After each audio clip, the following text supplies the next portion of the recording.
The outbreak of the revolution, ये topic आपका class 9th के चैप्टर 1 का है। ये टॉपिक जो है इम्पॉर्टेंट है क्योंकि हम लोग इसमें जानेंगे इस टॉपिक में कि फ्रांस में जो है रेवोल्यूशन, क्रांति की शुरुआत जो है कैसे हुई थी। इससे पहले वाले वीडियो में हम लोगों ने डिस्कस किया था फ्रांस की सोसाइटी के बारे में। लेट 18th सेंचुरी के टाइम पे जो है फ्रांस की सोसाइटी कैसी थी, कितने वर्गों में बटी हुई थी और भी बहुत सारी चीज़ों को हम लोगों ने डिस्कस किया था। अब हम लोग जो है आगे बढ़ेंगे और चैप्टर 1 को ही कंटिन्यू करते हुए अब डिस्कस करेंगे हम लोग the outbreak of the revolution के बारे में। तो चलिए जानते हैं कि फ्रांस में क्रांति की शुरुआत आखिर कैसे हुई थी।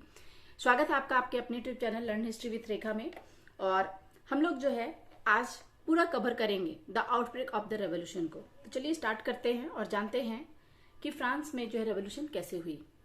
तो देखिए, लुई 16 1774 में जब फ्रांस का राजा बना था, जैसा कि हम लोगों ने पहले वाले वीडियो में भी डिस्कस किया था आपका, कि उस समय उसके पास जो है बहुत बड़ा चैलेंज था। क्या? तो आपका जो है शाही खजाना जो है वो पूरे तरीके से खाली था। वो इकोनॉमिकल रूप से जो है बहुत ही जो है वीक था। उसे जो है आर्थिक रूप से अपने आप को जो है स्ट्रांग करना था और इसके लिए उसे जो रास्ता दिखा वो था आपका इंक्रीज ऑफ टैक्सेस, टैक्स को इंक्रीज करना। ये रास्ता उसके पास था।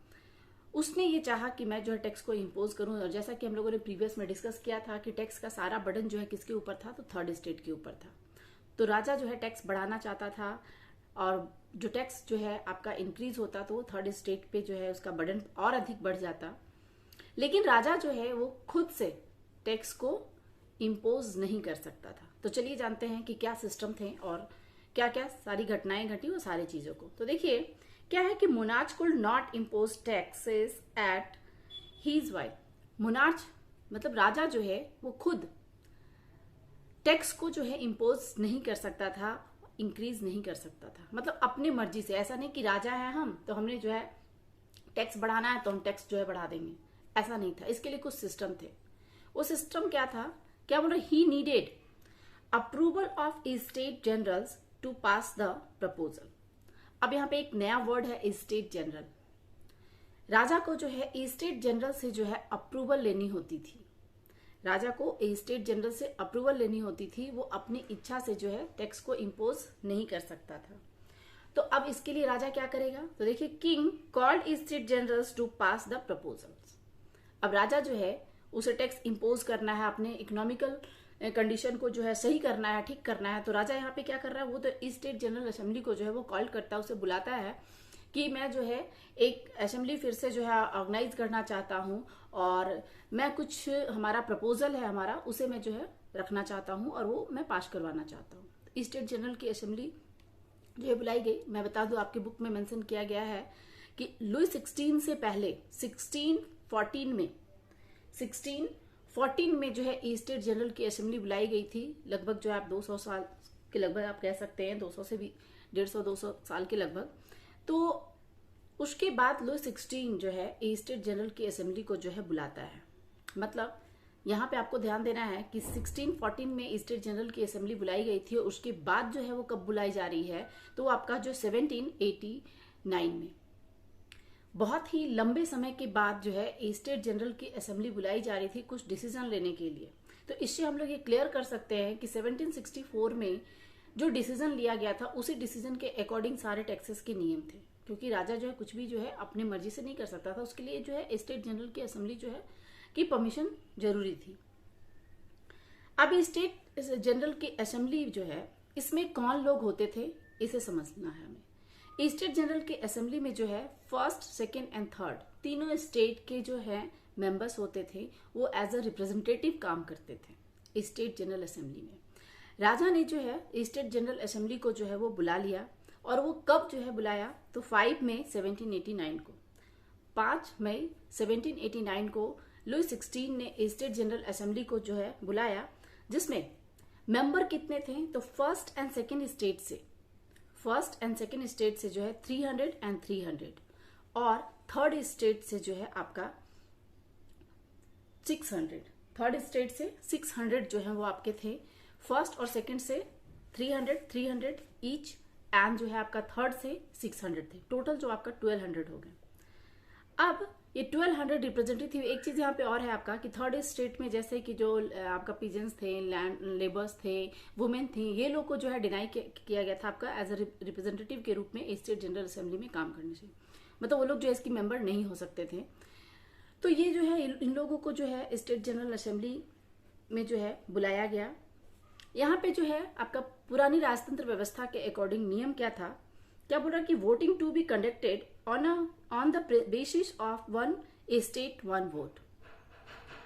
पुरानी राजतंत्र व्यवस्था में अगर हम लोग देखते हैं तो क्या था आपका, 1 सेकेंड, जो आपका ओल्ड रेजिम था उसमें क्या था system, 1 state 1 vote. State general assembly का जो है ये प्रिंसिपल था। स्टेट जनरल जो है असेंबली जो है ये एक आपका पॉलिटिकल बॉडी था और इसमें जो है ये सिस्टम था कि 1 स्टेट 1 वोट। 3 स्टेट थे, तीनों से जो है लुई 16 को अपने प्रपोजल को पास करने के लिए 3 वोट चाहिए थे, लेकिन समय जो है अब वो चेंज हो चुका था।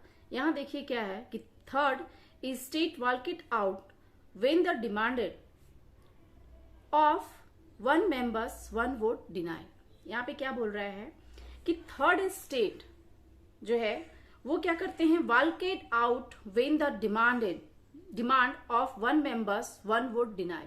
जैसे सिस्टम था आपका कि 1 वोट ईच 1 स्टेट 1 वोट, लेकिन थर्ड स्टेट ने जो है इस जनरल असेंबली में जो है अपना प्रपोजल रखा था उन लोगों ने भी कि हमें जो है प्रिंसिपल को चेंज करना चाहिए, और वो प्रिंसिपल इन्होंने हमारा जो है क्या होगा, तो 1 मेंबर 1 वोट, मतलब ईच मेंबर ईच वोट यहाँ कह सकते हैं हम लोग।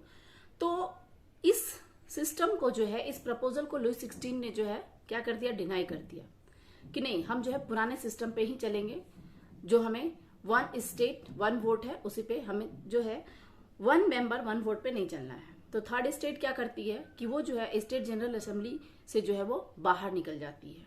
वो जो है जब उनके प्रपोजल को नहीं माना गया तो वो भी जो है गुस्से में आ गए और वो लोग जो है बोले कि ठीक है जाओ, तो फिर हम वोट नहीं करते हैं। वो लोग सारे के सारे जो थर्ड स्टेट के जो थे वो बाहर निकल गए। और इसके बाद उन्होंने जो है क्या स्टेप लिया, तो third state made act N Indo tennis court in Versailles and founded national assembly and draft a constitution for a France. Third state जो है वो स्टेट जनरल असेंबली से निकल करके जो है वो सारे लोग जो है इंडो टेनिस आपका जो है टेनिस कोर्ट जो था वो वहां पे जो है मीट होते हैं, मिलते हैं, गैदर होते हैं, और वहां पे वो लोग डिसाइड करते हैं, वो अपने आप को जो है फ्रांस का ही जो है करता धरता समझ रहे थे, और वो लोग जो है डिसाइड करते हैं कि हम लोग ही जो है अब कुछ हम लोग को करना होगा। और फाइनली उन लोगों ने क्या डिसीजन लिया, तो उन लोगों ने जो है नेशनल असेंबली को फाउंड किया, और वो ये भी कहे कि हम लोग तब तक अब चुप नहीं बैठेंगे जब तक हम लोग कॉन्स्टिट्यूशन को ड्राफ्ट नहीं कर लेते हैं फ्रांस का। अब जिस समय फ्रांस में नेशनल असेंबली जो है कॉन्स्टिट्यूशन को ड्राफ्ट करने में बिजी थी, उस समय फ्रांस की कंडीशन जो है वो बहुत ही खराब होती जा रही थी। किस तरीके से खराब हो रही थी उसको हम लोग देखेंगे। Several winters wet harvest price rise hoarding a supply made of situation was in France. यहाँ पे क्या बोल रहा है, जैसे कि बहुत अधिक ठंड पड़ना, फसल का खराब हो जाना, प्राइस जो है बहुत अधिक बढ़ जाना, और जो है जो आपका सप्लाई जो था उसे जो है आपका जब्त कर लिया गया था, उसे जो है स्टॉक कर लिया गया था। ये सब सारे जो है प्रॉब्लम जो क्रिएट हो रहे थे, इससे फ्रांस की स्थिति जो है बहुत ही खराब होती जा रही थी, गंभीर होती जा रही थी। और इससे क्या हुआ आपका कि हर जगह जो है आपका जो क्राउड था, भीड़ था जो है वो लंबे जो है ब्रेड के लिए जो है कतारों में खड़े रहते थे और घंटों जो है वो इंतजार करते हैं अपनी बारी का। इसी बीच में एक बार जो है आपका महिलाएं जो है बहुत ही एजिटेट हो गई थी, और उन लोगों ने जो है आपका क्या किया था कि शॉप पे ही अटैक कर दिया और पूरा लूट लिया था। इस तरह की घटनाएं जो है पूरे फ्रांस में उस समय हो रहा था, और ऐसा नहीं था कि सिर्फ और सिर्फ जो है आपका ये फ्रांस में ही हो रहा था, मतलब कि टाउन में हो रहा था, बल्कि कंट्री साइड एरिया में भी ये हमें देखने को मिल रहा था।